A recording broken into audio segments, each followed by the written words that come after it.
Okay बच्चों, good morning, good afternoon, good evening, जो जितने मुझे देख रहा हो, है ना।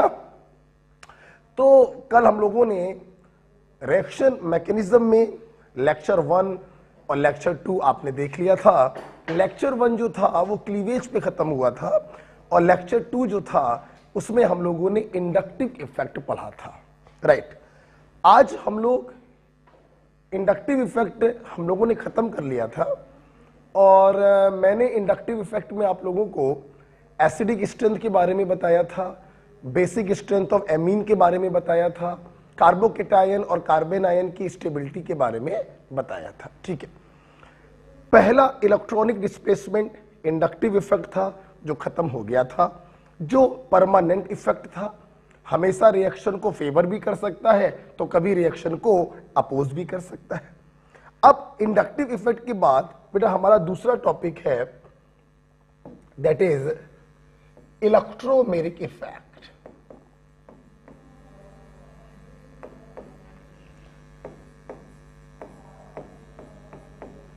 इलेक्ट्रोमेरिक इफेक्ट बेटा, इलेक्ट्रोमेरिक इफेक्ट में क्या होता है, यहां पर कंप्लीट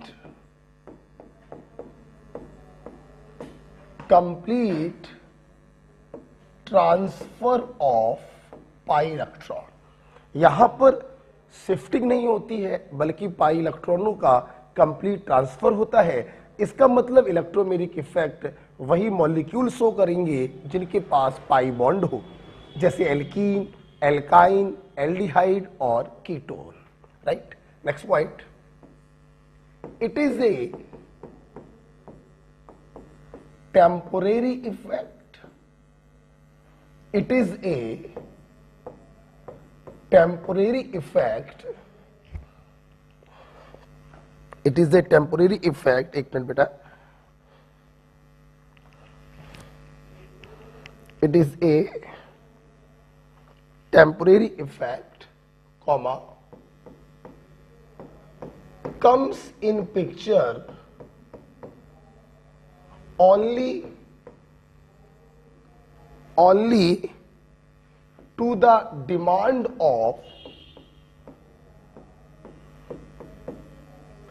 attacking reagent.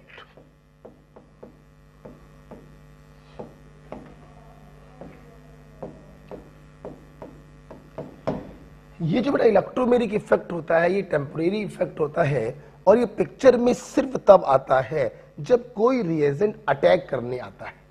जब रिएजेंट अटैक करने आएगा तभी इलेक्ट्रोमेरिक इफेक्ट पिक्चर में आएगा, मतलब पाई इलेक्ट्रॉनों का कंप्लीट ट्रांसफर होगा। चूंकि बेटा ये काम आपकी डिमांड पर हो रहा है और आपको मालूम है जो काम आपकी डिमांड पर हो रहा है वो हमेशा आपको क्या करेगा, फेवर करेगा, है ना। Hence, it always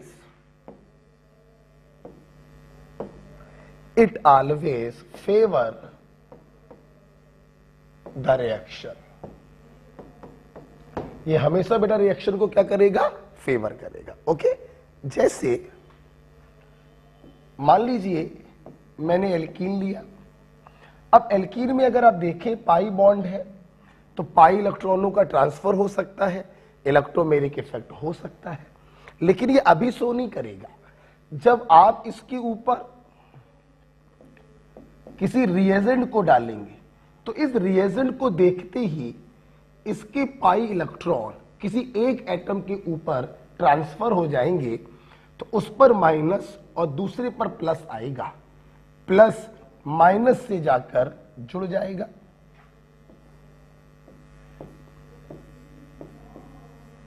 plus minus से जाकर जुड़ जाएगा, आपका प्रोडक्ट आपके सामने होगा। क्लियर, इस पे ट्रांसफर किया, इस पे माइनस, इस पे प्लस, माइनस पे प्लस जाके जुड़ गया, इसका प्लस एज इट इज बना रहा। This complete transfer to the demand of attacking reagent is called electromeric effect, right. मान लीजिए आप कार्बोनिल कंपाउंड ले लीजिए,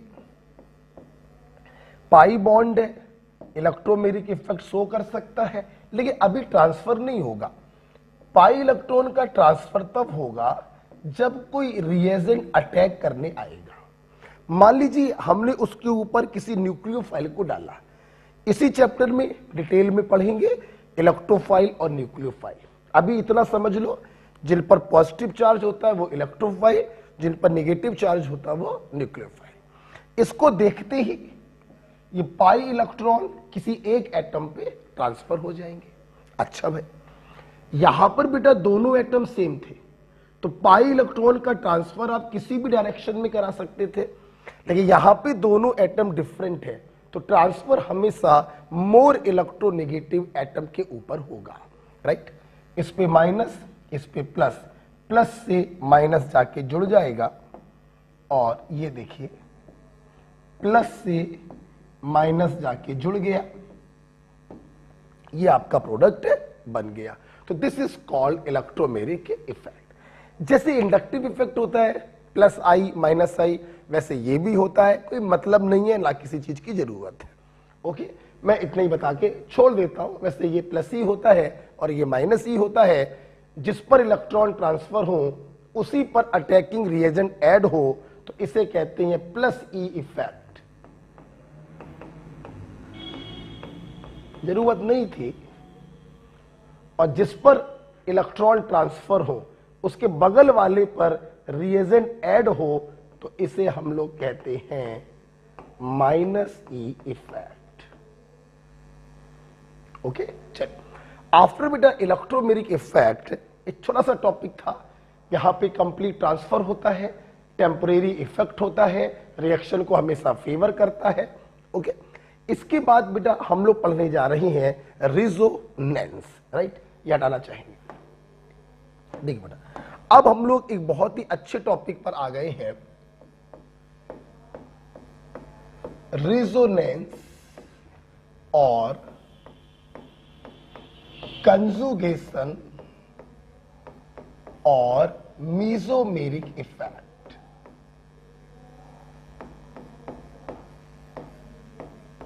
देखिए बेटा, इन नामों में बहुत थोड़ा सा डिफरेंस होता है, उस डिफरेंस का कोई मतलब नहीं है। जब खत्म कर देंगे तो लास्ट में एक डिफरेंस आपको बता देंगे। अभी बस इतना ही कह सकते हैं, ये तीनों आपके लिए क्या है, सेम है।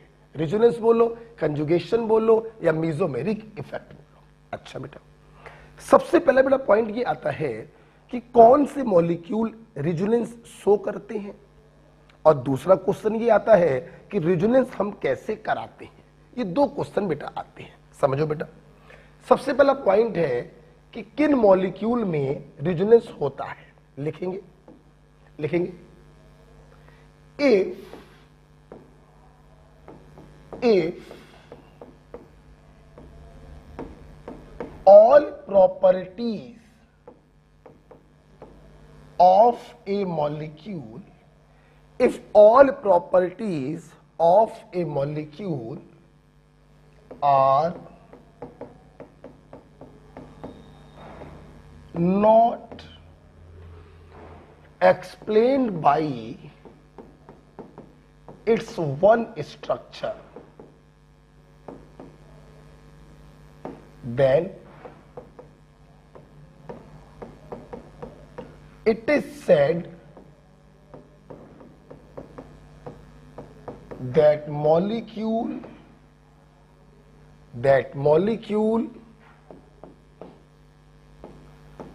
participate in resonance। देखिए बेटा, अगर किसी मॉलिक्यूल की सारी प्रॉपर्टी एक स्ट्रक्चर से एक्सप्लेन ना की जा सके तो हम कहते हैं कि वो मॉलिक्यूल रिजोनेंस में पार्टिसिपेट कर रहा है। जैसे लिखना नहीं है, जैसे मान लो मैंने बेंजीन का ये स्ट्रक्चर बनाया,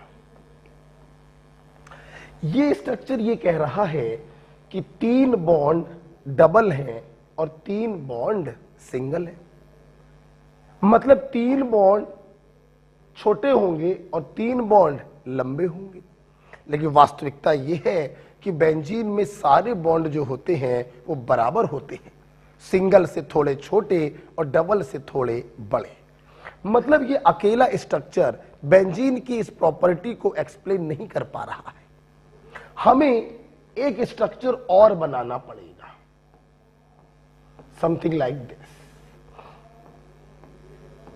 और इन दोनों स्ट्रक्चर को देखकर हमें अंदाजा होगा कि एक्चुअली में बेंजीन में ना कोई बॉन्ड प्योर डबल है, ना कोई बॉन्ड प्योर सिंगल है, they are in between double and single, बोले तो पार्शियल डबल। मतलब अगर तुम्हें बेंजीन की सारी प्रॉपर्टी एक्सप्लेन करनी है तो मिनिमम कितने स्ट्रक्चर बनाने पड़ेंगे? 2। तो हम कहेंगे कि जो बेंजीन है वो रेजोनेंस में पार्टिसिपेट कर रहा है। तो अगर किसी मॉलिक्यूल की सारी प्रॉपर्टी एक स्ट्रक्चर से एक्सप्लेन नहीं की जा सके तो हम कहते हैं कि वो मॉलिक्यूल रेजोनेंस में पार्टिसिपेट कर रहा है। राइट बेटा? अब सवाल बेटा ये है कि भाई किन मॉलिक्यूल में रेजोनेंस होता है, ये आपने देख लिया। अब सवाल ये है कि रेजोनेंस हम लोग कराते कैसे हैं? बहुत ही आसान तरीका है, बहुत ही आसान तरीका है। It is simply delocalization of pi electron और लोन पेयर। डीलोकलाइजेशन को आप एक कॉमन भाषा में समझ सकते हो, उठा पटक। कभी भी आपको रेजोनेंस कराना हो, उस मॉलिक्यूल में जो पाई इलेक्ट्रॉन या जो लोन पेयर होते हैं, हम उनको एक स्थान से उठाकर दूसरे स्थान पर पटक देते हैं। इसी डीलोकलाइजेशन के फिनोमिना को हम कहते हैं कंजुगेशन या रेजोनेंस। बस बेटा एक बात का ध्यान रखना, जो हम बाद में लिखवाएंगे भी, जब भी आप पाई इलेक्ट्रॉन या लोन पेयर की उठा पटक कर रहे हो तो एक बात का ध्यान रखना कि ऑक्टेट रूल का वायोलेशन नहीं होना चाहिए। ऐसा ना हो जाए कि उठा पटक करते समय किसी एटम के वैलेंस शेल में 8 से 10 इलेक्ट्रॉन हो जाए या 8 से 12 इलेक्ट्रॉन हो जाए, ये पॉसिबल नहीं। इलेक्ट्रॉन एक बार को कम हो जाए चलेगा, लेकिन 8 से ज्यादा होना नहीं चाहिए। ओके, आइए इसको आगे कंटिन्यू करते हैं। रेजोनेंस को समझने के लिए मैं आपको बताना चाहूंगा कि हम लोगों ने कंजुगेशन को 2 भागों में क्लासिफाई किया है, 2 टाइप। पहला बेटा है पाई पाई कंजुगेशन।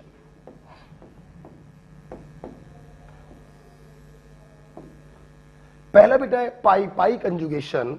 ये कंजुगेशन कब होगा? लिखेंगे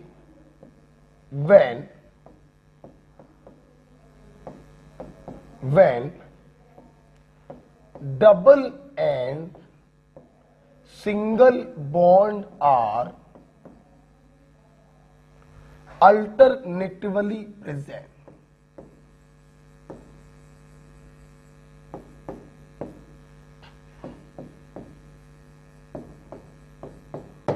जब डबल और सिंगल बॉन्ड अल्टरनेट फैशन में बेटा लगे होते हैं तो हम कहते हैं कि उस मॉलिक्यूल में पाई पाई कंजुगेशन उपस्थित है। जैसे मैं ऊपर रब करना चाहूंगा, इसको समझाने के लिए मैं कुछ 1-2 एग्जाम्पल लेना चाहूंगा।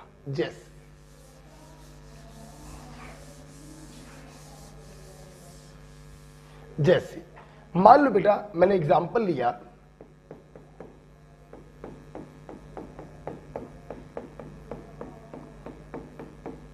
ब्यूटाडाइईन।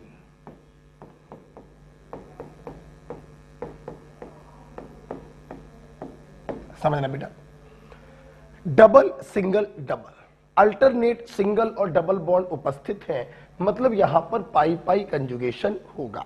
इसको आराम से समझ लीजिए, आगे सब समझ में आपको आ जाएगा। ठीक है, देखिए हमने क्या किया, हमें भाई पाई इलेक्ट्रॉनों की उठापटक करानी थी। देखिए हमने क्या किया, इस पाई इलेक्ट्रॉन को बगल वाले सिग्मा पे पटका। बेटा पटकने का बेटा मतलब ये है कि ये दोनों पाई इलेक्ट्रॉन हमने यहां पर भेज दिए। कहने का मतलब ये बॉन्ड डबल से हो जाएगा सिंगल और ये बॉन्ड सिंगल से हो जाएगा डबल। समझना मेरी बात। जब आपने इसको उठा के यहां पे पटका तो इस पर कोई फर्क नहीं पड़ा। पहले इसने पाई बॉन्ड इस तरफ बनाया था, अब पाई बॉन्ड इस तरफ बना देगा, लेकिन इस पर फर्क पड़ गया क्योंकि इसका जो एक इलेक्ट्रॉन था वो इससे चला गया, तो इस पर चार्ज क्या आ गया? पॉजिटिव। इसमें कोई प्रॉब्लम नहीं।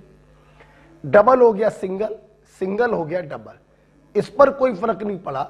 इसका जो एक इलेक्ट्रॉन यहां पर साझे में था वो इलेक्ट्रॉन चला गया, तो इस पर चार्ज आ गया पॉजिटिव। लेकिन बेटा जब आपने इसको यहां पे पटका, डीलोकलाइजेशन कराया, तो रेजोनेंस तो बेटा हो गया, लेकिन प्रॉब्लम बेटा ये आ गई, जब आपने इसको यहां पे डीलोकलाइज किया तो ये जो कार्बन है ये टेट्रावैलेंट से पेंटावैलेंट हो गया। इसमें देखो बेटा ऑक्टेट रूल एक्सपेंड हो रहा है। ऑक्टेट रूल का वायलेशन हो जाएगा। 1 2 3 4 बॉन्ड ये बना चुका है। अगर इसको आप यहां पे पटक दोगे तो 5 बॉन्ड हो जाएंगे, जो पॉसिबल नहीं है। इसलिए इस कार्बन को वापस से टेट्रावैलेंट करने के लिए हमने इस पाई इलेक्ट्रॉन को इस चौथे कार्बन पे ट्रांसफर करा दिया। देखिए बेटा क्या हुआ, क्या बनेगा इसका रेजोनेटिंग स्ट्रक्चर, जरा देखेंगे सब लोग। डबल हो गया सिंगल, सिंगल हो गया डबल, डबल हो गया सिंगल। इसके इलेक्ट्रॉन चले गए, इस पे चार्ज आ गया पॉजिटिव, और इस पर एक्स्ट्रा इलेक्ट्रॉन आ गए, इस पे चार्ज आ गया निगेटिव। ओके बेटा, तो इस प्रकार से देखिए वो और ये दो रेजोनेटिंग स्ट्रक्चर बन गए। तो फिर से बेटा देखेंगे एक बार। पाई इलेक्ट्रॉन को उठा के बगल वाले सिग्मा पे पटका, ये कार्बन आपका भड़बड़ाने लगा। भड़बड़ाने का मतलब इसका ऑक्टेट एक्सपेंड हो रहा है, जो पॉसिबल नहीं है क्योंकि 8 से ज्यादा इलेक्ट्रॉन अपन को करने नहीं होते हैं। तो हमने इसको क्या किया, इसके ऊपर ट्रांसफर कर दिया। अब जानते हो मैं ये क्यों बोलता हूं कि ऑक्टेट रूल का उल्लंघन नहीं होना चाहिए। आप लोग पढ़ रहे हैं organic chemistry, organic compound, compound of carbon. Carbon belong to second period, D orbital नहीं होता, 8 से ज्यादा इलेक्ट्रॉन को एकोमोडेट नहीं कर सकता। इसलिए बेटा ऑक्टेट रूल का उल्लंघन नहीं होना चाहिए। ओके बेटा, अच्छा सुना पहले मेरी बात।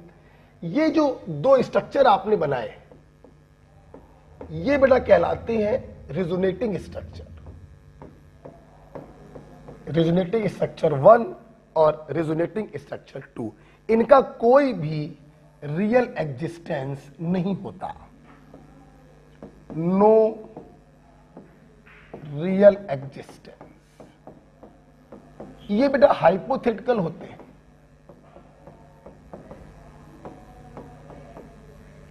बेटा बोलो क्या होते हैं? हाइपोथेटिकल होते हैं। इनका कोई भी रियल एग्जिस्टेंस नहीं होता। रियल एग्जिस्टेंस बेटा होता है इन दोनों के हाइब्रिड का।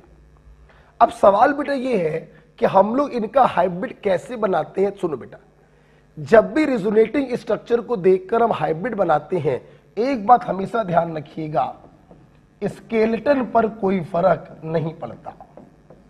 जो जिससे जुड़ा है वो उसी से जुड़ा रहेगा। अब देखना, ये स्ट्रक्चर कह रहा है दिस बॉन्ड इज डबल, और ये स्ट्रक्चर कह रहा है दिस बॉन्ड इज सिंगल। तो ना सिंगल ना double, it is partial double. उसी प्रकार से ना सिंगल ना double, it is partial double. उसी प्रकार से ना डबल ना सिंगल, पार्शियल। पहले वाले पे कोई चार्ज नहीं, यहां पहले वाले पे पॉजिटिव है, तो यहां पर आ गया पार्शियल पॉजिटिव, यहां पे आ गया partial negative. This is called resonance hybrid.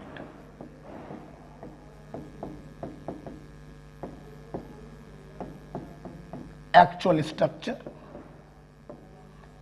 और ये एक्चुअल स्ट्रक्चर चीख चीख के कह रहा है कि all bond are equivalent, partial double.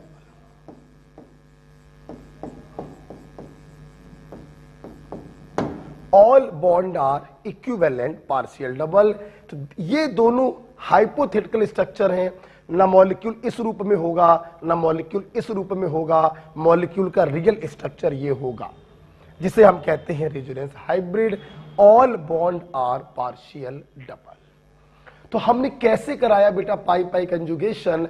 हमने इस पाई इलेक्ट्रॉन को बगल वाले सिग्मा पे पटका, थर्ड वाला कार्बन टेंशन में आ गया तो पाई इलेक्ट्रॉन को चौथे कार्बन पे ट्रांसफर करा दिया। This is called pi pi conjugation. Okay बेटा? अच्छा, अब सुनना बेटा मेरी बात, अब सुनना।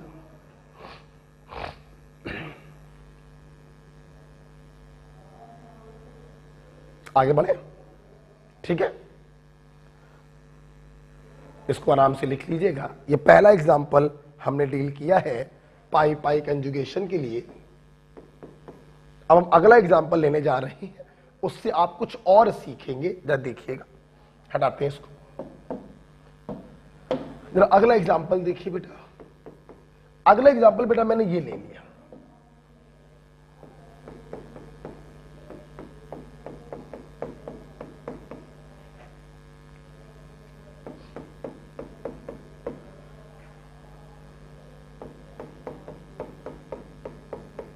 ये ले लिया।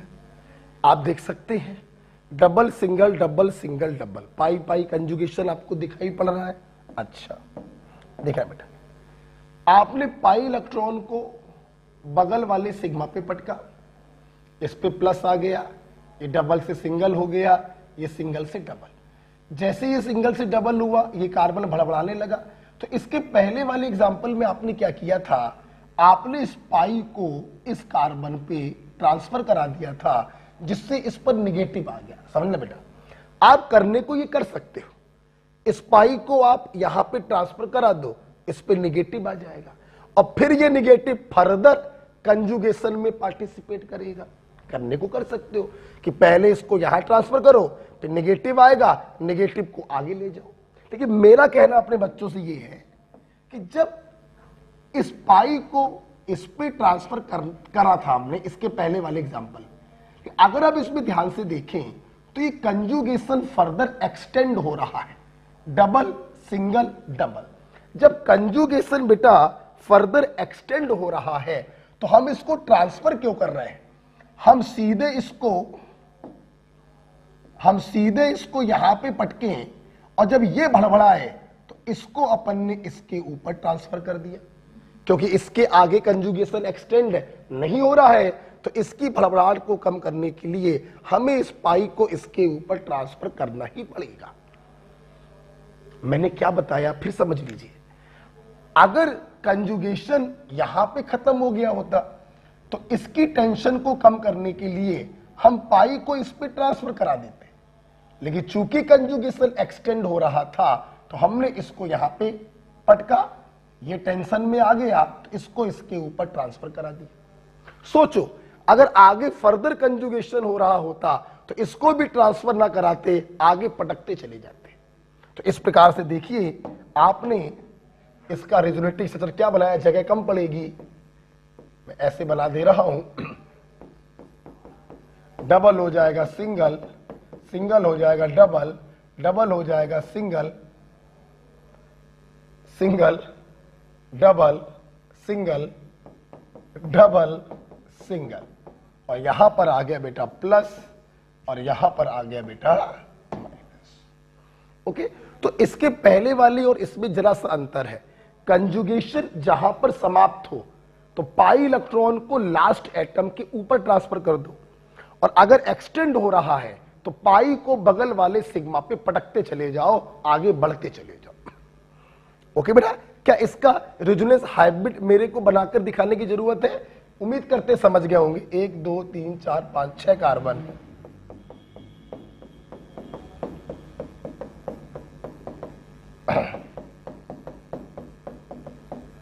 सारे बॉन्ड क्या होंगे बेटा बोलो? पार्शियल डबल होंगे। इस पे पार्शियल नेगेटिव होगा, इस पे पार्शियल पॉजिटिव होगा। क्लियर? ओके बेटा, अगर सीधे हम इसको बना लें, वैसे तो अगर देखा जाए तो इस प्रकार से बना सकते हैं और सारे बॉन्ड क्या होंगे, पार्शियल डबल होंगे। ठीक है बेटा। अच्छा, इसके बाद अगर हम एक अगला एग्जांपल देखें, एक एग्जांपल और ले लेते हैं समझने के लिए। ये देखिए अपने एग्जांपल पे धीरे से आ गए हैं, दैट इज बेंजीन। ठीक है, आप लोगों को दिखाई तो पड़ ही रहा होगा, इसमें भी पाई पाई कंजुगेशन है, इसमें भी पाई पाई कंजुगेशन है, double single double single double single. हमने क्या किया, इस पाई को बगल वाले सिग्मा पे पटका, आप समझ गए होंगे ये कार्बन टेंशन में आ गया। आप लोग बताइएगा अगर समझ में आया था तो हम इस पाई को इस चौथे कार्बन पे ट्रांसफर करें या बगल वाले सिग्मा पे पटके, बताओ। तो अगर ये पाई बॉन्ड ना होता तो इसको हम इस कार्बन पे ट्रांसफर कर देते, क्योंकि कंजुगेशन आगे जा रहा है तो हमने इसको बगल वाले सिग्मा पे पटका, ये वाला कार्बन टेंशन में आ गया तो इसको मैंने इस कार्बन पे पटका, ये टेंशन में आ गया तो इसको आप पटकी चुके थे। तो अगर ध्यान से देखें,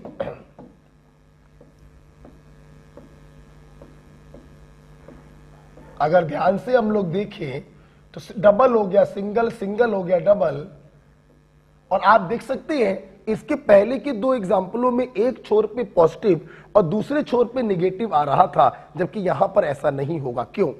क्योंकि यहां पर पाई पाई कंजुगेशन साइक्लिक मैनर में हो रहा है। इस कार्बन पे पॉजिटिव आया क्योंकि इसके इलेक्ट्रॉन चले गए और ये इलेक्ट्रॉन घूमकर वापस से इसी के पास पहुंच रहे हैं, तो पॉजिटिव ने नेगेटिव को कैंसिल कर दिया, इसलिए कोई भी चार्ज नहीं आया। तो इस प्रकार से देखिए ये बेंजीन के दो रेजोनेटिंग स्ट्रक्चर बन गए, फर्स्ट एंड सेकंड। इन दोनों रेजोनेटिंग स्ट्रक्चर को हम कहते हैं कैकुल स्ट्रक्चर। न ये रियल होगा न ये रियल होगा, इसका रियल स्ट्रक्चर होगा इन दोनों का हाइब्रिड, जो आपसे चीख चीख कर कहेगा ना कोई बॉन्ड डबल है ना कोई बॉन्ड सिंगल है, all bonds are actually partial double. Okay, आप देख सकते बेटा, पहला वाला स्ट्रक्चर कह रहा था कि ये बॉन्ड प्योरली डबल होगा 1.34 एंगस्ट्रॉम। दूसरा वाला कह रहा था ये बॉन्ड प्योरली डबल होगा 1.54 एंगस्ट्रॉम, जबकि सच्चाई है कि सिंगल से थोड़ा छोटा और डबल से थोड़ा लंबा होगा 1.39 angstrom. This is actual benzene. आप लोग जो बेंजीन के अंदर जल्दीबाजी में गोला बना देते हैं, वो एक्चुअली गोला क्या होता है, वो पार्शियल डबल बॉन्ड होता है। This is actual benzene where all carbon are sp2 hybridise and it is planar. sp2 का मतलब बॉन्ड एंगल होगा 120, और ध्यान रखना 120 के 18 एंगल होते हैं बेंजीन के अंदर। क्यों? सुनो, सुन लो। sp2 का मतलब ट्रायंगुलर प्लेनर, 120 का 1, 120 के 2, 120 के 3। जब एक एटम sp2 होता है तो 120 के 3 एंगल होते हैं। सोचो, एक कार्बन sp2 होता तो 120 के 3 एंगल होते, 6 कार्बन अगर sp2 है तो 6 तिहाई 18 एंगल्स होंगे। राइट बेटा? तो इस प्रकार से देखिए आपने पाई पाई कंजुगेशन में 3 एग्जाम्पल देखे। राइट? जब भी बेटा मैं ये तीसरा वाला एग्जाम्पल पढ़ाता हूं तो यहां पर मैं आपको एक बात बताना चाहूंगा अबाउट द रेजोनेंस एनर्जी।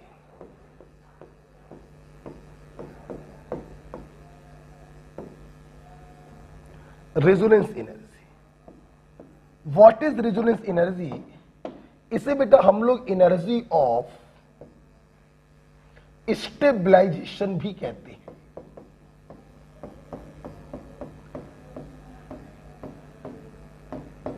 इसे बेटा हम लोग एनर्जी ऑफ स्टेबलाइजेशन भी कहते हैं। क्यों कहते हैं बेटा? क्योंकि रेजोनेंस एनर्जी जितनी ज्यादा होती है उस मॉलिक्यूल की स्टेबिलिटी भी उतनी ज्यादा होती है। जब भी कोई मॉलिक्यूल रेजोनेंस में इन्वॉल्व होता है, गारंटी है रेजोनेंस एनर्जी इन्वॉल्व होगी, और जब रेजोनेंस एनर्जी इन्वॉल्व होगी तो उस मॉलिक्यूल की स्टेबिलिटी अपने आप बढ़ेगी। Right, next point. Next point, resonance energy of benzene is 36 kilo calorie per मोल। याद करना है बेटा आपको। एंड लास्ट पॉइंट इज कि रेजोनेंस एनर्जी को हम कैसे निकालते हैं। मेरे पास जगह नहीं है, आप यहां पे लिखिएगा, आप यहां पे लिखिएगा, मैं उसको हटा रहा हूं। What is resonance energy? आप लिखेंगे इट इज difference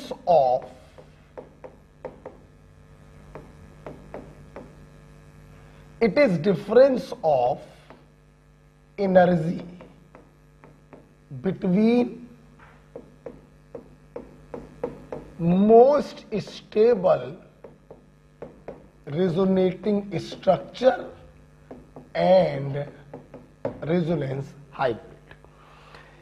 किसी मॉलिक्यूल के जो ढेर सारे आप रिजोनेटिंग स्ट्रक्चर बनाते हैं, उनमें से जो मोस्ट स्टेबल रिजोनेटिंग स्ट्रक्चर हो उसकी एनर्जी और हाइब्रिड की एनर्जी का जो डिफरेंस होता है, हम उसे उसकी रेजोनेंस एनर्जी कहते हैं। मतलब रेजोनेंस एनर्जी बराबर, जैसे बेंजीन की बात करें, इसका मोस्ट स्टेबल रिजोनेटिंग स्ट्रक्चर कैकुल वाला ही होता है, और minus energy of resonance hybrid. ऐसा कर लो, या पहले ऐसे लिख लो, पहले ऐसे लिख लो कि energy of resonating structure minus energy of resonance hybrid. मैं जनरल फॉर्म में लिख लो, बेंजीन के फॉर्म में एक सवाल कराते हैं, और आप चाहो तो अपनी कॉपी में छोटा छोटा लिख लेना कि कौन सा रेजोनेटिंग स्ट्रक्चर मोस्ट स्टेबल वाला। ओके, तो what is resonance energy? It is energy of stabilisation for benzene, it is 36 kilo calorie per mole, and it is difference of energy between most stable resonating structure and resonance hybrid. Right, इसके ऊपर मैं एक question कराऊंगा, एक question लिखेंगे। If heat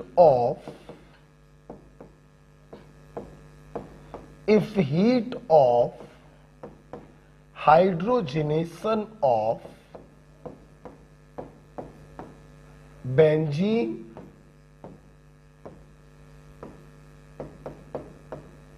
and cyclohexene is X and Y kilojoule per mole, then calculate resonance energy of benzene। ठीक है, देखिए बेटा, हीट ऑफ हाइड्रोजनेशन का यहां पर मतलब एनर्जी से ही है।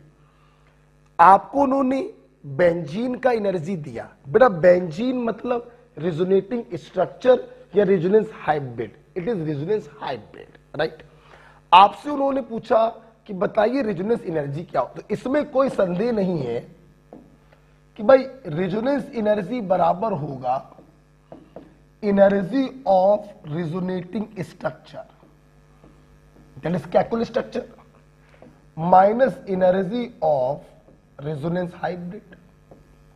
अब देखिए बेंजीन का एनर्जी उन्होंने दे दिया है X, तो इसके स्थान पर तो आपने रख दिया x। अब सवाल बेटा ये है कि रिजोनेटिंग स्ट्रक्चर का एनर्जी हम कैसे पता करें। देखो इन्होंने बेटा साइक्लोहेक्सीन, समझना मेरी बात, इन्होंने साइक्लोहेक्सीन का इंटरनल एनर्जी दिया है Y। सोचो एक पाई बॉन्ड के कारण अगर हीट ऑफ हाइड्रोजनेशन Y है तो 3 पाई बॉन्ड के कारण हीट ऑफ हाइड्रोजनेशन 3Y होगा। मतलब रिजोनेटिंग स्ट्रक्चर का एनर्जी आ जाएगा 3Y। तो इसलिए what is the resonance energy, it is 3Y minus x। This is your answer. Okay बेटा, तो रिजोनेंस हाइब्रिड का मतलब है बेंजीन और रिजोनेटिंग स्ट्रक्चर का मतलब है कैकुल वाला जिसमें 3 पाई बॉन्ड हो। एक पाई बॉन्ड का हीट ऑफ हाइड्रोजनेशन अगर Y है तो 3 पाई बॉन्ड का होगा 3Y। तो रिजोनेंस एनर्जी बेटा कितना हो गया 3Y minus y, 3Y minus x। Okay बेटा, तो इस प्रकार से आप लोगों ने पाई पाई कंजुगेशन को पढ़ा। जब आप इतना पढ़ लें आप वीडियो को कम से कम 5 मिनट के लिए पॉज करेंगे और जो मैंने आपको पढ़ाया है उसके स्ट्रक्चर आप अपने हाथ से बनाएंगे। ऐसे ऐसे पटक पटक के आप उसको बनाएंगे और सोचेंगे। राइट?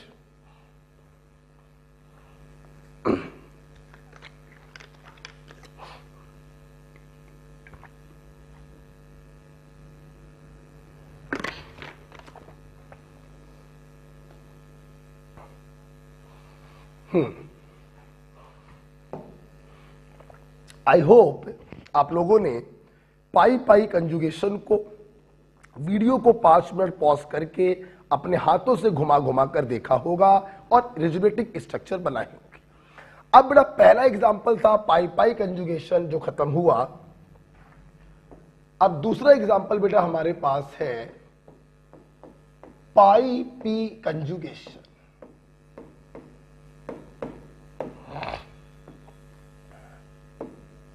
देखिए बेटा पाई पी कंजुगेशन किसे कहते हैं समझिएगा। सबसे पहले आपको इसकी एक बेसिक कंडीशन बता दें, समझना। एक ऐसा एटम जिसपे पॉजिटिव हो, निगेटिव हो, अनपेयर्ड हो या लोन पेयर, ठीक, वो एक एटम किसी दूसरे एटम से जुड़ा हो सिंगल से और दूसरे और तीसरे के बीच में हो डबल बॉन्ड। अगर ये कंडीशन कहीं पे दिखाई पड़े तो हम उसे कहते हैं पाई पी कंजुगेशन। कुछ मत करना बच्चों, सिंपल, डबल को कर देना सिंगल, सिंगल को कर देना डबल, और ये सारा टीम झाम पहले से उठाकर तीसरे पे पटक देना। This is called pi P conjugation. Okay, सुनते रहना बेटा। यहां से आपको यह भी समझ में आना चाहिए कि पाई पी कंजुगेशन एक्चुअली में 4 प्रकार का है। Pi bond carbocation conjugation, pi bond carbanion conjugation, pi bond free radical conjugation और pi bond lone pair conjugation.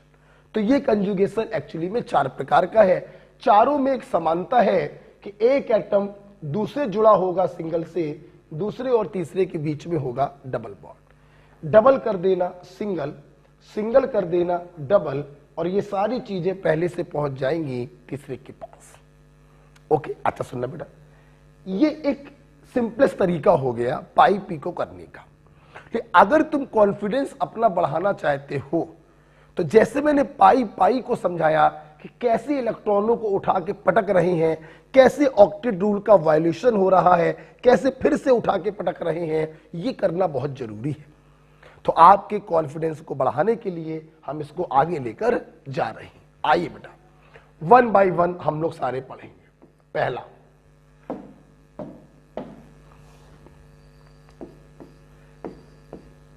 Pi bond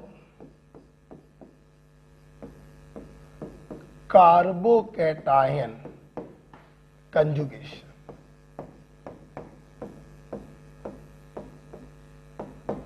pi bond carbocation conjugation. देखिए बेटा, इसमें कोई संदेह नहीं है।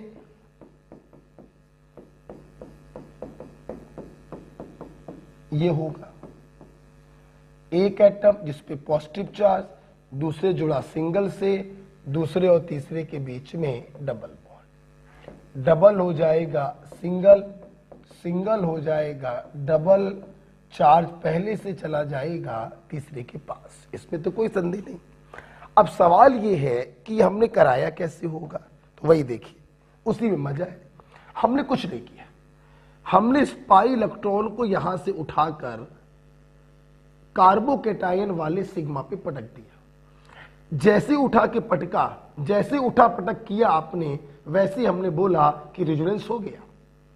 सवाल यह है, जब पाई पाई कंजुगेशन में आपने ऐसे पटका था तो बगल वाला कार्बन टेंशन में आ गया था। लेकिन आप जरा यहां पर देखिए, जब आपने इसको यहां पे पटका तो क्या ये कार्बन टेंशन में आया? नहीं आया। क्यों? देखिए, इस समय ये कार्बन ट्राईवैलेंट है।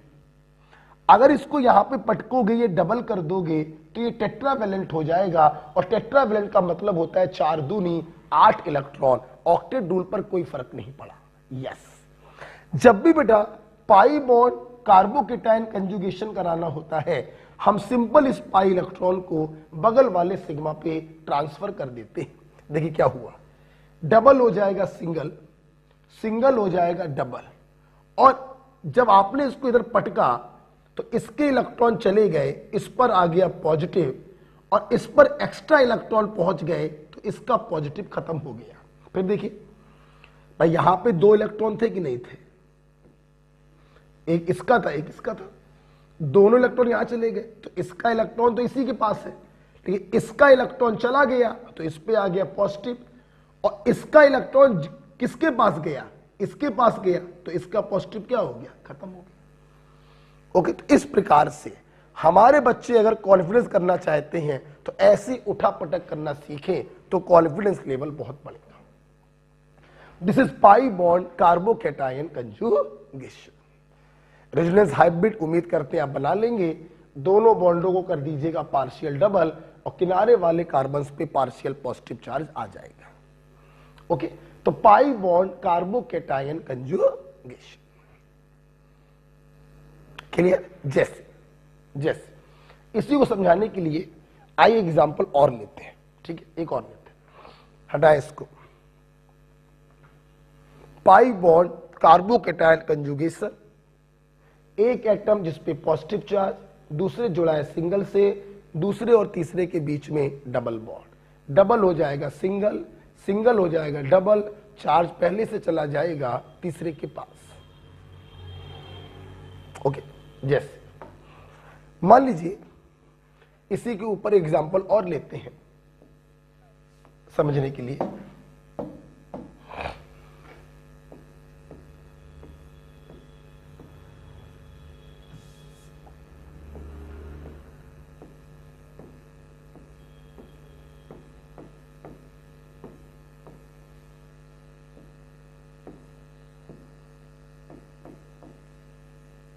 मैंने ये दिया, मैंने आपसे पूछा बताइए इसके कितने रिजोनेटिंग स्ट्रक्चर बनेंगे, इसको काउंट करके।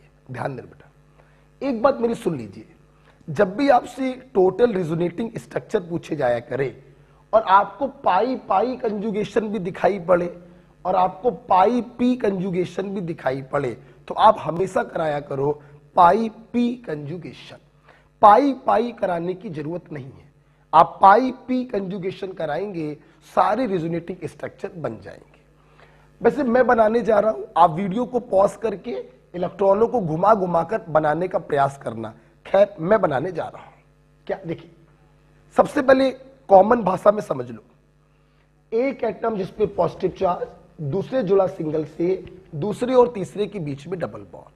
पाई बॉन्ड कार्बोकैटायन कंजुगेशन है, डबल हो जाएगा सिंगल, सिंगल हो जाएगा डबल, प्लस पहले से चला जाएगा तीसरे के पास, इन तीनों पर कोई फर्क नहीं पड़ेगा। आपने कॉमन भाषा में समझ ली। हमें इस भाषा में इंटरेस्ट नहीं है।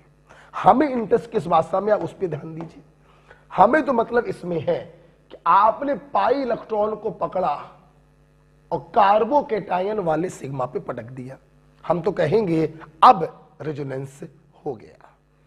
इन तीनों पर कोई फर्क नहीं पड़ेगा बच्चों। क्योंकि 4-5 स्ट्रक्चर इसके बनेंगे, तो हम बीच में डिस्टर्ब ना हो, तो मैं सभी का स्केलेटन बना ले रहा हूं।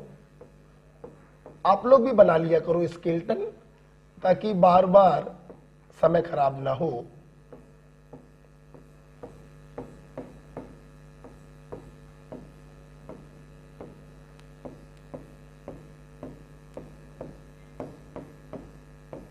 आइए देखिए बेटा, इन तीनों पे कोई फर्क नहीं पड़ा। Is it clear? ओके। ये डबल से सिंगल, ये सिंगल से डबल। ओके, चार्ज आ गया यहां। इज इट क्लियर बेटा? अच्छा, अगेन देखो, एक एटम जिसपे पॉजिटिव चार्ज, दूसरे जोड़ा सिंगल से, दूसरे और तीसरे के बीच में डबल। फिर से पाई बॉन्ड कार्बोकेटायन कंजुगेशन है, लेकिन मुझे उसमें कोई इंटरेस्ट नहीं है। मुझे इंटरेस्ट क्या है, हमने इस पाई को पकड़ा और कार्बोकेटायन वाले सिग्मा पर पटक दिया। क्लियर? पटको बेटा। इन तीनों पे कोई फर्क नहीं पड़ेगा। इस पे कोई फर्क नहीं, इस पे कोई फर्क नहीं, और इस पे कोई फर्क नहीं। ये डबल से सिंगल हो जाएगा, वो सिंगल से डबल हो जाएगा, और इसके इलेक्ट्रॉन चले गए, इस पर पॉजिटिव चार्ज आ जाएगा। बोलो हाँ या ना? इसका इलेक्ट्रॉन चला गया, उस पर एक्स्ट्रा इलेक्ट्रॉन आ गया। आगे बढ़े। एक एटम जिसपे पॉजिटिव चार्ज, दूसरे जोड़ा सिंगल से, दूसरे और तीसरे में डबल बॉन्ड। फिर से पाई बॉन्ड कार्बोकेटायन कंजुगेशन है, मुझे इसमें इंटरेस्ट नहीं। मुझे इसको यहां से उठाकर यहां पे पटकने में ज्यादा इंटरेस्ट है। ना इस पे कोई फर्क, ना इस पे कोई फर्क, ना इस पे कोई फर्क। ये हो जाएगा डबल, और चार्ज आ गया यहां पर। अब जरा मेरे छात्र ध्यान से देखें, जब यहां पे पॉजिटिव आया तो दो कंडीशन बन रही। ये राइट में भी जाकर डिलोकलाइज हो सकता है, और ये ऊपर भी जाकर डिलोकलाइज हो सकता है। मतलब यहां से आगे जाने पर दो रास्ते मिल रहे हैं। सब ध्यान से देखिए। अगेन समय बचाने के लिए मैं वापस से स्केलेटन ड्रॉ कर ले रहा हूं।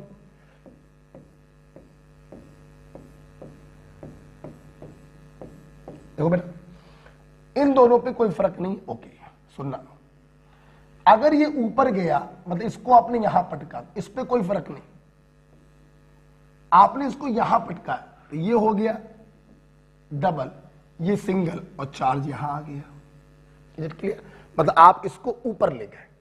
जब आप इसको ऊपर ले गए, तो क्या फर्दर आगे जाएगा? नहीं, क्योंकि आगे जाने पर रेजोनेंस की कंडीशन नहीं है। एक एटम जिसपे पॉजिटिव चार्ज, दूसरे जोड़ा सिंगल से, दूसरे और तीसरे फिर से सिंगल आ गया, तो फर्दर आगे कोई रेजोनेंस नहीं होगा। और वापस जाने का मतलब नहीं है, वरना वापस से पुराने वाले स्ट्रक्चर बनने लगेंगे। अगर इसको आपने यहां पे पटका, कोई फर्क नहीं, कोई फर्क नहीं, कोई फर्क नहीं, तो ये हो जाएगा डबल, और पॉजिटिव आ जाएगा यहां। बेटा, आप देखिए बेटा, ये भी आगे फर्दर डिलोकलाइज नहीं होगा। तो अगर आप ध्यान से देखें, तो इसको अगर जोड़ते हुए देखें, तो 1, 2, 3, 4, 5 और 6 रेजोनेटिंग स्ट्रक्चर बन गए। कुछ बच्चे सोच रहे होंगे कि ये दोनों स्ट्रक्चर तो सर सेम लग रहे हैं। आपकी गलतफहमी है। आप देखिए, इस रिंग के जो बॉन्ड हैं जस्ट रोटेट हो चुके हैं। आप ध्यान से अगर देखें, आप ध्यान से अगर देखिए, तो बॉन्ड रोटेट हो गए हैं। पहले डबल सिंगल डबल अलग फैशन में थे, अब डबल सिंगल डबल अलग फैशन में है। ये अलग स्ट्रक्चर है, ये अलग स्ट्रक्चर। तो इस प्रकार से इसको जोड़ते हुए कुल कितने रेजोनेटिंग स्ट्रक्चर बने हैं? 6 रेजोनेटिंग स्ट्रक्चर बने। ओके बेटा, तो ध्यान रखना बेटा, हमें उस कॉमन भाषा में इंटरेस्ट नहीं है कि एक एटम जिसपे पॉजिटिव चार्ज, दूसरे जोड़ा सिंगल से, दूसरे और तीसरे में डबल। हमें इंटरेस्ट है इस प्रकार से बॉन्ड को रोटेट कराने में। ओके बेटा, चलिए तो पाई बॉन्ड कार्बोकेटाइन कंजुगेशन के बाद हम आगे बढ़ेंगे। प्रैक्टिस करिएगा घर पर जब तक कि सारे आप बना ला लें। दूसरा बेटा है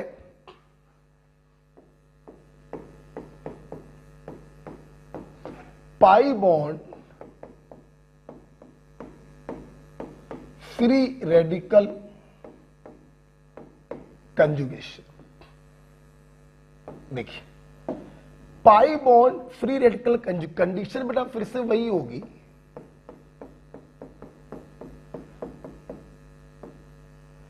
एक एटम जिसपे अनपेयर इलेक्ट्रॉन दूसरे जुड़ा सिंगल से, दूसरे और तीसरे के बीच में डबल बॉन्ड, डबल बॉन्ड हो जाएगा सिंगल, सिंगल बॉन्ड हो जाएगा डबल, अनपेयर इलेक्ट्रॉन पहले से पहुंच जाएगा तीसरे के पास। यहां पे ज्यादा केस नहीं बनते हैं, फिर भी थोड़ा समझा दे रहे हैं। अगर अनपेयर इलेक्ट्रॉन पिक्चर में आ रहा है तो ये तो गारंटी है बेटा कि होमोलिसिस हुई होगी। हाँ देखो बेटा, पाई इलेक्ट्रॉन में दोनों के एक एक इलेक्ट्रॉन थे, होता क्या है यहां पर होमोलिसिस हुई, ये दोनों अपने अपने इलेक्ट्रॉन को लेके अलग हुए, फिर इन दोनों ने अपने अपने अनपेयर इलेक्ट्रॉन का शेयरिंग कर लिया और ये वाला बन गया। और ज्यादा इसमें पढ़ने की जरूरत तो होती नहीं है, तो सिंपल ये होमोलिसिस होगी, एक अनपेयर इस पर एक अनपेयर इस पर, ये दोनों अपने साझा कर लेंगे, शेयरिंग कर लेंगे, वो वाला स्ट्रक्चर बन जाएगा। तो pi bond free radical conjugation में एज सच कुछ एक्स्ट्रा पॉइंट नहीं है। ओके बेटा, हाँ इसके आगे जो हम लोग जा रहे हैं वो हमारे लिए काफी इंपॉर्टेंट है। Pi bond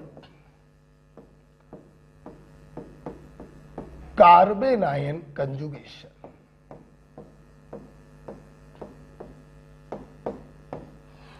pi bond carbanion conjugation condition वही है, एक एटम जिस पर नेगेटिव चार्ज, दूसरे जुड़ा सिंगल से, दूसरे और तीसरे के बीच में डबल बॉन्ड, क्या होगा क्या होगा, डबल हो जाएगा सिंगल, सिंगल हो जाएगा डबल, चार्ज पहले से पहुंच जाएगा तीसरे के पास। ये एक कॉमन तरीके से आपने किया, हम लोग को लेकिन कॉमन तरीके से नहीं करना, हम लोग को तो उठा पटक करके करना है। देखिए इसके पास पाई इलेक्ट्रॉन भी है, नेगेटिव के रूप में लोन पेयर भी है। समझना, जब यहां पे प्लस था कार्बोकेटाइन में तो आपने पाई इलेक्ट्रॉन को डिलोकलाइज किया था। अब देखना, हमने नेगेटिव वाले इस लोन पेयर को सटे हुए सिग्मा पे डिलोकलाइज किया, ये कार्बन टेंशन में आ गया, पेंटावेलेंट हो गया, वैलेंस शेल में 10 इलेक्ट्रॉन हो गए, तो इसकी टेंशन को खत्म करने के लिए हमने इस पाई इलेक्ट्रॉन को थर्ड कार्बन पे ट्रांसफर करा दिया। क्लियर, ये सिंगल से डबल हो गया, ये डबल से सिंगल हो गया, इसके इलेक्ट्रॉन चले गए, इसका नेगेटिव खत्म, इस पर इलेक्ट्रॉन एक्स्ट्रा आ गए, नेगेटिव चार्ज आ गया। This is pi bond carbanion conjugation. Lone pair को सटे हुए सिग्मा पे पटका, कार्बन टेंशन में आ गया, पाई इलेक्ट्रॉन को इस पर ट्रांसफर करा दिया। अगर मेरे छात्र जरा मुझे यह बताएं कि सोचो बेटा, अगर कंजुगेशन यहां पे खत्म ना हो रहा होता, मान लो सिचुएशन कुछ ऐसी होती, ये होता, समझे बेटा। तो देखो बेटा, अगर आपसे टोटल रिजोनेटिंग स्ट्रक्चर पूछे जाते तो अब आराम आराम से इसको यहां पटकते, इसको यहां ट्रांसफर करते, एक स्ट्रक्चर बनाते, फिर उस स्ट्रक्चर में नेगेटिव को यहां पटकते, इसको यहां ले जाते, तीसरा स्ट्रक्चर बनाते। अगर रिजोनेटिंग स्ट्रक्चर पूछे जाते तो, अगर रिजोनेटिंग स्ट्रक्चर नहीं पूछे गए हैं तो क्या मैं इस नेगेटिव को डायरेक्ट यहां पर पहुंचा सकता हूं? बिल्कुल पहुंचा सकता हूं। ये यहां पे पटका, ये टेंशन में आ गया, अब अपन ने ऊपर वाले में इस पाई को थर्ड कार्बन पे ट्रांसफर कराया, यहां पे थर्ड कार्बन पे ट्रांसफर कराने की जरूरत नहीं है क्योंकि कंजुगेशन एक्सटेंड हो रहा है। हमने इसको यहां पटका, ये टेंशन में आ गया, अब इसको हमने इसके ऊपर ट्रांसफर करा दिया। आगे कंजुगेशन होता तो इसको भी सिग्मा पे पटकते, कंजुगेशन स्टॉप हो गया तो लास्ट कार्बन पे ट्रांसफर करा दिया। आप देख सकते हैं, आप देख सकते हैं 1 2 3 4 5,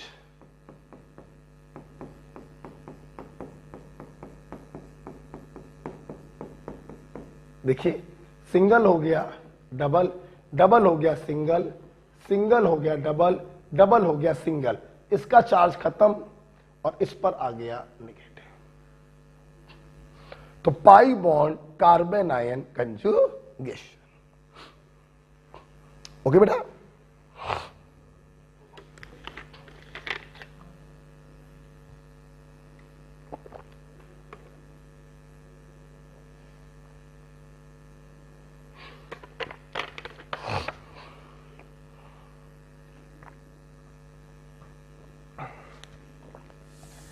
पाई बॉन्ड कार्बन आयन कंजुगेशन में एक एग्जांपल हम लोग और करेंगे। एग्जांपल हम लोग और कर लेते हैं।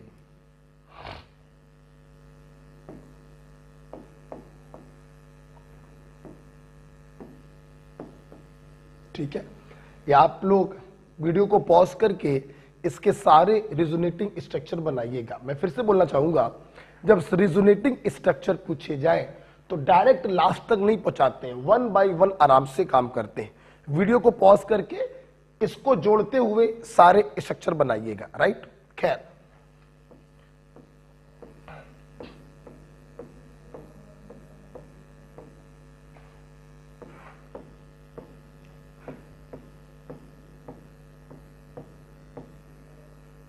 ठीक है, आगे देखते हैं, आइए देखते हैं। देखिए लोन निगेटिव वाले लोन पेयर को सटे हुए सिग्मा पे पटका और पाई को थर्ड कार्बन पे ट्रांसफर कराया। इस पे कोई फर्क नहीं, इस पे कोई फर्क नहीं, ये डबल हो गया, यहां पर नेगेटिव आ गया। राइट बेटा, अगेन देखिए इसको सटे हुए सिग्मा पे पटका, इसको यहां पे ट्रांसफर कराया, कोई दिक्कत नहीं, इस पर भी कोई दिक्कत नहीं, ये डबल हो गया, नेगेटिव यहां पर आ गया। अभी भी खेल स्टॉप नहीं हुआ है, फिर से देख सकते हैं। इस नेगेटिव को सटे हुए सिग्मा पे पटका, ये कार्बन टेंशन में आ गया तो पाई को थर्ड एटम पे ट्रांसफर करा दिया, तो इसका स्ट्रक्चर एक ये बन जाएगा। इस पर तो कोई फर्क पड़ा नहीं, ये डबल हो गया, ये सिंगल हो गया, नेगेटिव यहां पहुंच गया। तो टोटल कितने रिजोनेटिंग स्ट्रक्चर बनेंगे? 4, 1 2 3 4। राइट,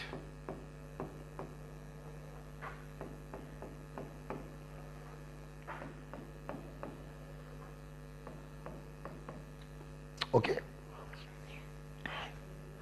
तो pi bond carbanion conjugation. अच्छा बच्चों एक बात बताओ, अगर टोटल रिजोनेटिंग स्ट्रक्चर हमसे ना पूछे जाते तो क्या मैं इस नेगेटिव को डायरेक्ट इस ऑक्सीजन पे नहीं पहुंचा सकता था?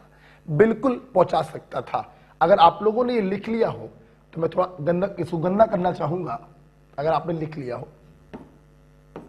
सुनना बेटा, सोचो, अगर बेटा हमें रिजोनेटिंग स्ट्रक्चर्स ना पूछे जाते तो इस नेगेटिव को मैं सीधे वहां पर पहुंचाता। ये यहां गया, ये बड़बड़ा गया, टेंशन में आ गया, इसको आपने इस पे ट्रांसफर कराया।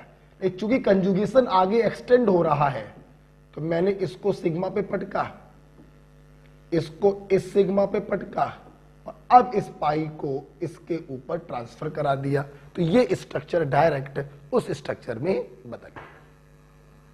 Okay, so this is about the pi bond carbanion conjugation. Right बेटा, लास्ट बेटा पाई पी कंजुगेशन में लास्ट है pi bond lone pair conjugation.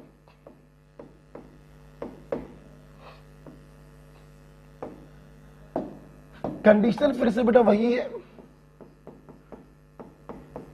एक एटम जिस पर लोन पेयर, दूसरे जुड़ा है सिंगल से, दूसरे और तीसरे के बीच में डबल बॉन्ड। ठीक है, देखो बेटा, सुना बेटा, बेटा pi bond lone pair conjugation और pi bond carbanion conjugation एक दूसरे की फोटोकॉपी है, बिल्कुल फोटोकॉपी है। यहां पे लोन पेयर नेगेटिव के रूप में था, यहां पे लोन पेयर के रूप में है, बिल्कुल फोटोकॉपी। ये टेंशन में आ गया, इसको यहां पे ट्रांसफर कर दिया। ओके, अच्छा अंतर देखिए दोनों में क्या है। दोनों का जब रिजोनेटिंग स्ट्रक्चर बनेगा तो दोनों में देखिए अंतर क्या है। जब नेगेटिव से इलेक्ट्रॉन लूज हुए तो वो न्यूट्रल में बदल गया। ये किससे बदल गया? न्यूट्रल। यही तो बनेगा, जब नेगेटिव से इलेक्ट्रॉन लूज हुए तो वो न्यूट्रल में बदल गया। ठीक है, ये तो बेटा पहले से ही न्यूट्रल है, और न्यूट्रल से अगर इलेक्ट्रॉन लूज होंगे तो जाहिर सी बात है बेटा उस पर चार्ज क्या आ जाएगा? पॉजिटिव। इस पर एक्स्ट्रा इलेक्ट्रॉन आए, नेगेटिव आ गया, यहां पर भी एक्स्ट्रा इलेक्ट्रॉन आए, नेगेटिव आ गया। इसमें कोई प्रॉब्लम नहीं, इसमें कोई प्रॉब्लम नहीं। तो आप देखिए दोनों में जरा सा अंतर है, कराने का तरीका सेम है। हमने लोन पेयर को जस्ट लाइक टू नेगेटिव सटे हुए सिग्मा पे पटका और फिर पाई इलेक्ट्रॉन को थर्ड एटम पे ट्रांसफर कराया। अंतर ये, नेगेटिव से इलेक्ट्रॉन लूज हुए तो न्यूट्रल हो गया, और न्यूट्रल से इलेक्ट्रॉन लूज हुए तो वो पॉजिटिव हो गया। बस ये अंतर है। ओके बेटा, तो इस प्रकार से देखिए हम लोगों ने पाई बॉन्ड लोन पेयर कंजुगेशन क्या किया? खत्म किया। अच्छा बेटा सुना, बेटा मेरी बात सुना। पाई बॉन्ड लोन पेयर कंजुगेशन में मान लो हम आपसे कहें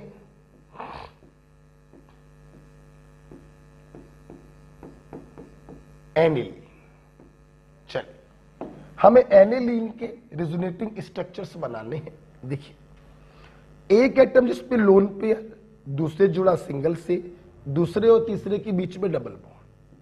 लोन पेयर को सटे हुए सिग्मा पे पटका, सेकेंड एटम टेंशन में आ गया, पाई इलेक्ट्रॉन को थर्ड एटम पे ट्रांसफर करा दिया। राइट, स्केलेटन ड्रॉ कर लेता हूं थोड़ा समय बचाने के लिए।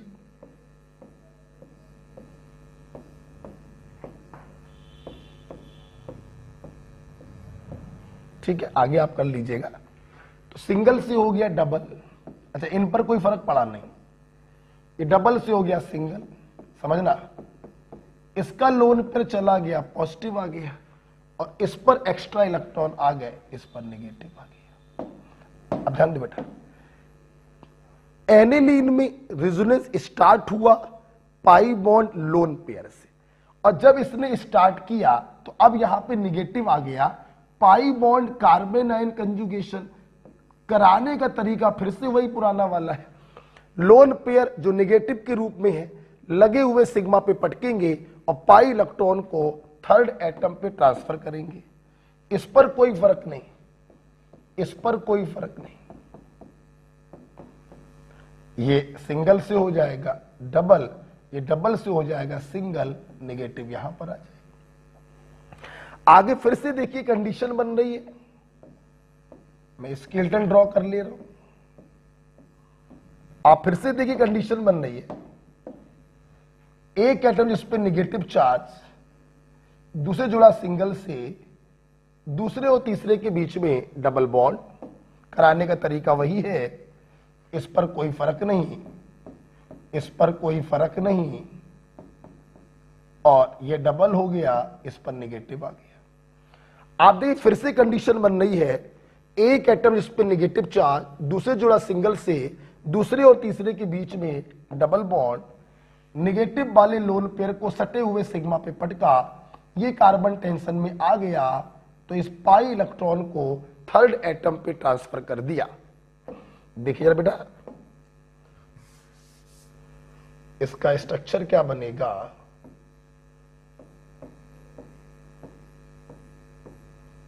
इन दोनों पे कोई फर्क नहीं पड़ेगा, ये हो जाएगा डबल, ये हो जाएगा सिंगल, समझना।